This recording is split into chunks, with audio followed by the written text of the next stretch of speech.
Welcome back to Curious Minds, a space where we explore mysteries, history, science, and the ideas that shape how we see the world. Alexander the Great, a name that echoes through 2,000 years of history. To some, he was the greatest military genius who ever lived. To others, he was a reckless conqueror who burned cities, killed rivals, and chased glory beyond reason. A king before 20, an empire builder before 30, dead by 32. So who is Alexander, really? A visionary who reshaped the world, or a brilliant gambler who pushed his luck too far? Tonight we follow the rise, the conquests, the ambition, and the limits of the man history still calls Alexander the Great. And it's a narrative that honestly just defies belief. Yeah, completely. Because for this deep dive, we really want to go beyond just, listing out a timeline of ancient battles. We had this massive stack of sources, Arrian, Plutarch, Diodorus, plus a lot of modern military analysis. Right. And the goal is to synthesize how one single individual could forge an empire stretching 5.2 million square kilometers. Which is just an incomprehensible amount of land, from Greece all the way to India. Exactly. And we want to explore why his methods and his ultimate breaking point still matter to you today. So let's just jump right in. We're starting at the epicenter of this whole geopolitical earthquake. Hello. Right, the ancient capital of Macedonia. The year is 356 BCE, and Alexander is born into a household that is basically a powder keg. Oh, absolutely. Yeah. The tension is just explosive. Because on one side, you have his father, King Philip II, and, the texts make it very clear that Philip is not just some placeholder waiting for his son to take over. No, not at all. Philip is the architect here. I mean, before Philip, Macedonia was this peripheral, semi-barbaric backwater. Right, they were constantly getting raided. Yeah, by Illyrian tribes. But Philip comes in and completely revolutionizes ancient warfare. He forces unity on all those bickering Greek city-states through the League of Corinth. And he creates the Macedonian phalanx, which is, it's the engine for everything Alexander does later. It really is. When you look at the military analysis of Philip's reign, the phalanx is just genius. He equipped his infantry with the sarissa. Which is that massive pike, right? Right, made of dense cornel wood, up to 18 feet long. 18 feet? I mean, just picture that. If you're a traditional Greek hoplite, your spear is maybe 8 or 9 feet long. Exactly. So Philip creates this impenetrable wall of iron and wood. An approaching enemy has to push through this thicket of spear points before they even get close to a Macedonian soldier. It's an immovable anvil. And then he pairs it with the mobile hammer, his elite shock cavalry, the companions. So Alexander inherits this absolute, peerless, battle-hardened machine. But then you have the other side of the parental dynamic, his mother, Olympias. Right. And she is intense. Deeply intense. She wasn't Macedonian, she was from Epirus. And she was heavily involved in these ecstatic religious cults. Plutarch even talks about her sleeping with tame snakes in her bed. Which, adds to the whole mystical aura. But psychologically, she is instilling this incredibly potent narrative into Alexander from day one. She tells him Philip isn't his real father. Right. She claims his actual father is Zeus. I mean, talk about pressure on a kid. Your dad is the most successful conqueror in Greek history, and your mom is telling you that your real dad is the king of the gods. It sets an impossibly high bar. It instills this concept the Greeks called pothos. Pothos. Yeah, this insatiable yearning for the unknown. But Philip doesn't ignore the kid's mind either. When Alexander's 13, Philip hires Aristotle to be his private tutor. Which is wild to think about, having Aristotle as your middle school teacher. And he sets them up in the Temple of the Nymphs at Mieza. But this wasn't just a school. It was a political incubator. Right, because Philip brings in all the sons of his top generals to study with him.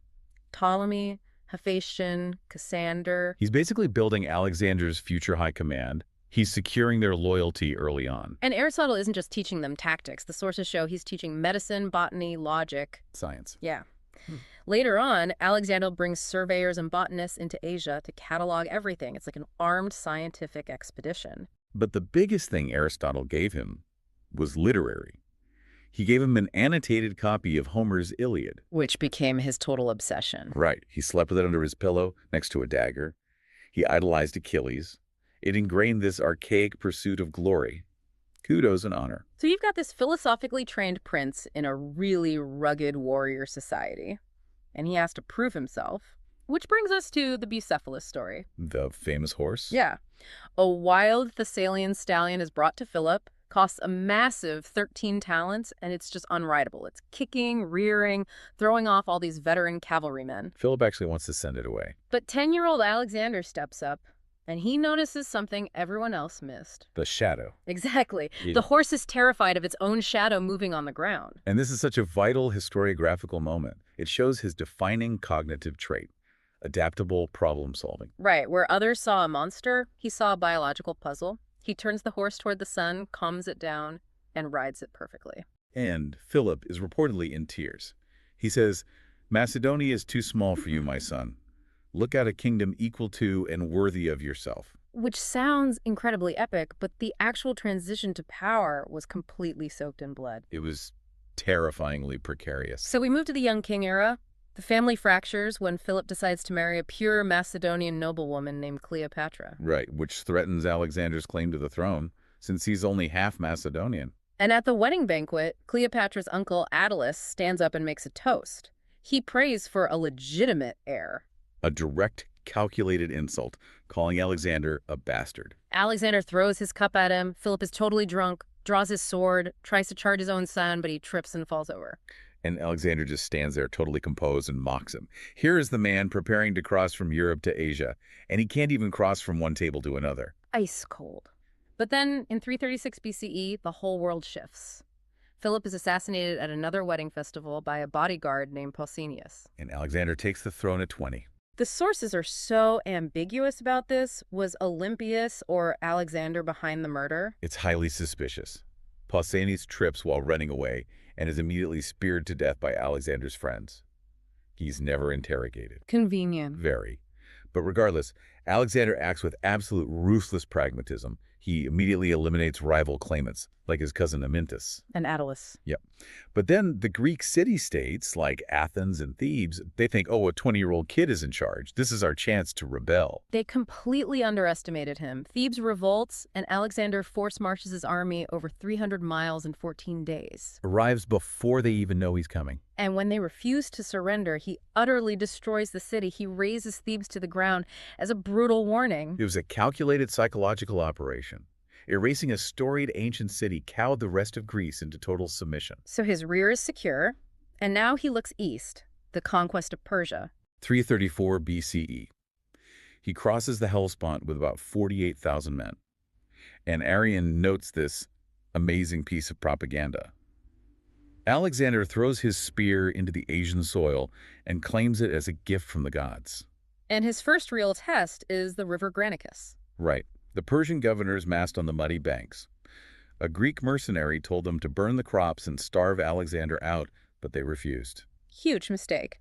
Alexander attacks late in the day against his general Parmenio's advice. He charges right across the river. And he almost dies in the melee. A Persian noble brings an axe down on Alexander's head, splits his helmet, and is about to kill him. Until Clitus the Black slices the guy's arm off. Right. But that pure aggression breaks the Persian lines. And as he moves south, we get the Gordian knot story.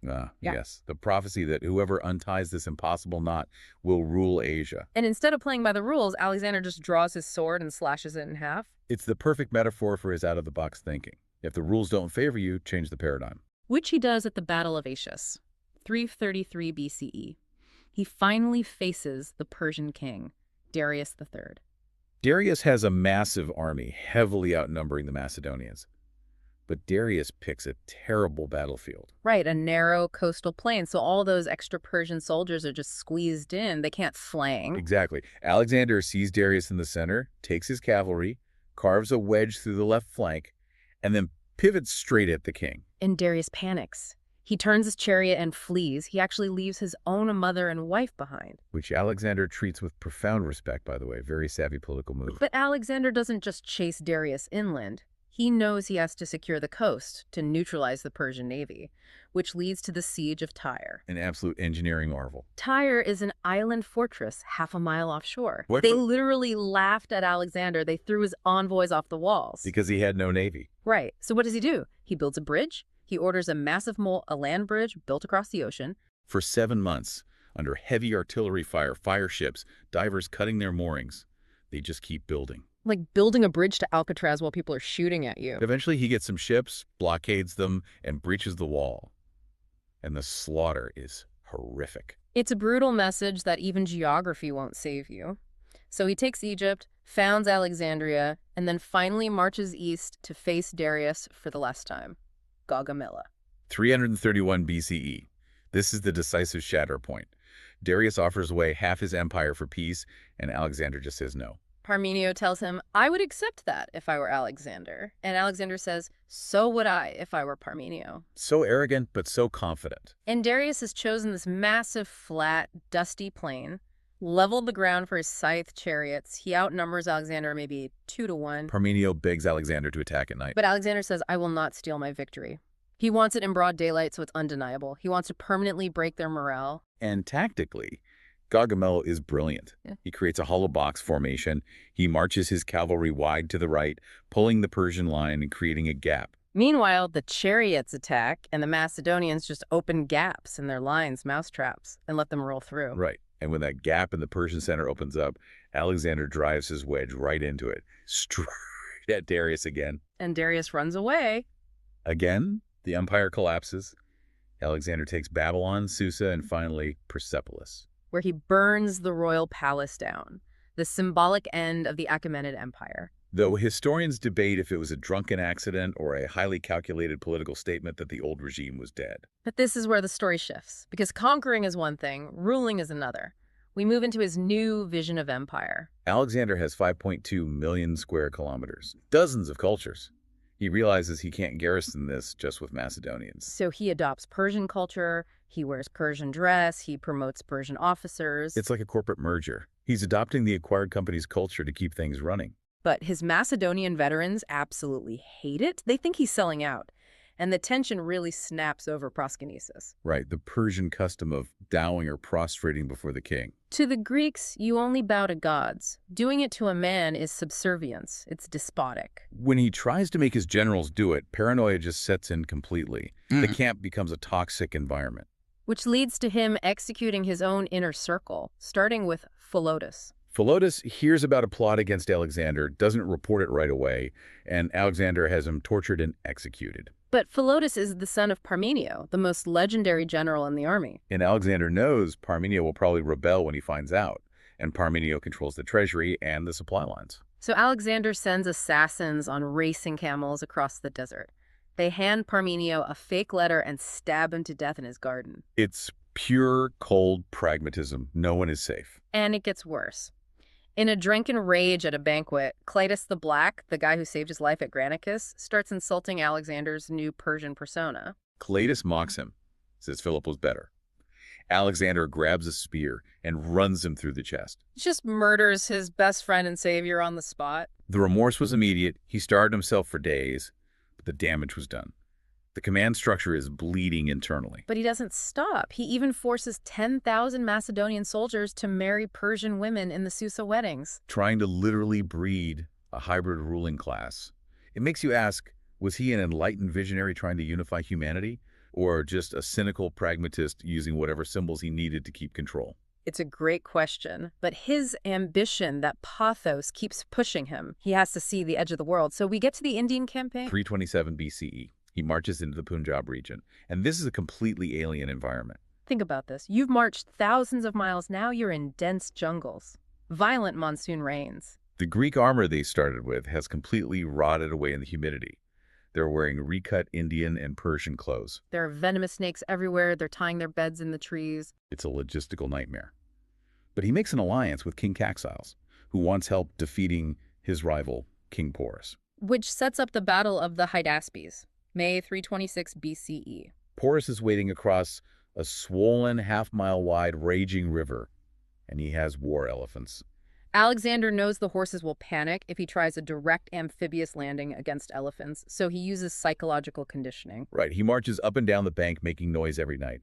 Porus shadows him for weeks until the Indians just get exhausted and complacent. Then, under the cover of a massive thunderstorm, Alexander takes a strike force 17 miles upstream and crosses in the dark. They almost mess it up, landing on an island first, wading through shoulder-deep water, but they outflank Porus. And this battle, it's pure terror. Porus has up to 200 war elephants. Imagine being an infantryman. A 2-ton wall of muscle and tusks is charging at you, shaking the ground. The elephants smash the phalanx, trunks throwing men in the air, trampling heavily armored soldiers into the mud. But the Macedonian discipline holds. They chop at the elephants' legs with axes. They kill the drivers. The maddened elephants turn around and stampede their own Indian lines. Alexander wins, but it's horrific, and he loses Bucephalus. But the aftermath is incredible. Porus is captured, bleeding from multiple wounds. Alexander asks him through a translator, "How should I treat you?" And Porus just says, like a king. Such dignity.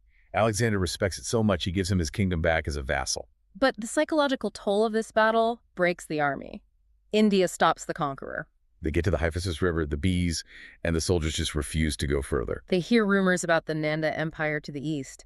80,000 horsemen, 200,000 foot soldiers, and 6,000 war elephants. 6,000. After they barely survived 200, the spirit of the men is just shattered. General Coina speaks for them. He begs Alexander. They've marched 17,000 miles over 8 years. They want to go home. Alexander is furious. He sulks in his tent for days, waiting for them to cave. But they don't. So for the first time in his life, he has to turn back. He's defeated by the sheer scale of the world and the limits of human endurance. But turning back leads to his biggest strategic blunder, the brutal return. He splits his forces, sends the fleet along the coast, and marches the army straight through the Gedrosian Desert. 450 miles of waterless, scorching wasteland. They can only march at night, they run out of water, they end up eating their pack animals and burning the wagons. People are just dropping dead in the sand. And there's that famous moment where scouts find a tiny bit of water, bring it to Alexander in a helmet. And he pours it out into the sand. He refuses to drink if his men can't. It's powerful, but it doesn't change the fact that he lost maybe 3/4 of his men in that desert. A total catastrophe. But eventually they stagger back to Babylon in 323 BCE. Yeah. The final chapter. He's planning a massive new campaign into Arabia. He never stops. But then he suddenly falls ill with a severe fever. Over 12 days, he rapidly declines. He loses his voice. He's 32 years old. The generals gather around his deathbed. They ask him who inherits this incredible empire. And he whispers, "To the strongest." Which is basically a death sentence for the empire. It guarantees a civil war. He cared more about his own myth than stability. The aftermath is just chaos. His generals immediately start fighting. The Diadochi. They carve it up into 3 main blocks: Ptolemaic Egypt, the Seleucids, and Tigonid Macedonia. They murder his wife Roxana and his son. The bloodline is wiped out. But the cultural legacy survives. Hellenization. Over 20 cities named Alexandria. Greek culture spreading all the way to the Himalayas. You get Greco-Buddhism. And the Greek language becomes the lingua franca of the whole region, laying the groundwork for the Roman Empire and the spread of early Christianity. Which brings us back to the central question. Was Alexander the greatest commander in history, or a brilliant conqueror whose ambition outran his empire? Well, consider this final thought. Alexander's true immortality wasn't achieved through the sword. It was through the library. The Greek language he forced across Asia preserved ancient science and shaped Western and Eastern thought for millennia. His ultimate conquest was of the human mind. 2,000 years later, we're still debating the answer. So that's a wrap on today's episode. Thank you so much for spending your time with Curious Minds. If you found this discussion interesting, feel free to like, comment, and share your thoughts. And as always, stay curious, stay grounded, and hope to have you join us for the next one.